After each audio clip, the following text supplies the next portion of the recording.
Hello everybody, welcome to my channel. ഞാൻ മാങ്ങാ പച്ചടിയാണ് ഇവിടെ കാണിക്കുന്നത്. അതിന് വേണ്ടത് മാങ്ങ, ഒരു ചനച്ച മാങ്ങ കുറച്ചേ എടുത്തിട്ടുള്ളൂ. അത് കറിവേപ്പില, ചുവന്നുള്ളി അരിഞ്ഞത്, കുറച്ച് ഇഞ്ചി, പച്ചമുളക്, ഉപ്പ്.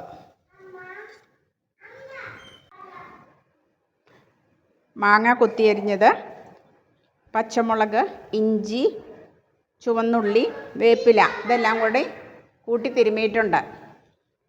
ഇനി ഇതിലേക്ക് നമുക്ക് ഒഴിക്കേണ്ടത്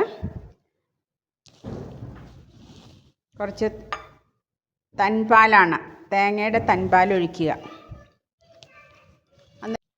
അപ്പോൾ എല്ലാം കൂടെ കൂട്ടി തിരുമുക. ആവശ്യത്തിന് ഉപ്പും ചേർക്കുക.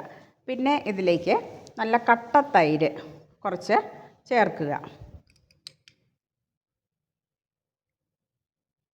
എന്നിട്ട് അതും കൂടി മിക്സ് ചെയ്യുക. മിക്സ് ചെയ്തിട്ട് പിന്നെ നമ്മൾ കടുക് ചതച്ച് വെച്ചിട്ടുണ്ട്.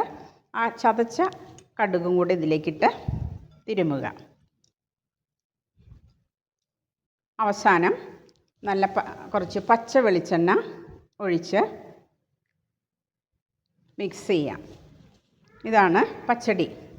കൂടുതൽ എടുക്കാൻ എന്താണെന്ന് പറഞ്ഞാൽ ഒരു ദിവസത്തേക്കുള്ളത് നമ്മൾ ഉണ്ടാക്കിയാൽ മതി, അല്ലെങ്കിൽ അത് പിറ്റേ ദിവസത്തേക്ക് വയ്ക്കാൻ പറ്റില്ല, കേടായിപ്പോവും. ഇതാണ് പച്ചടി.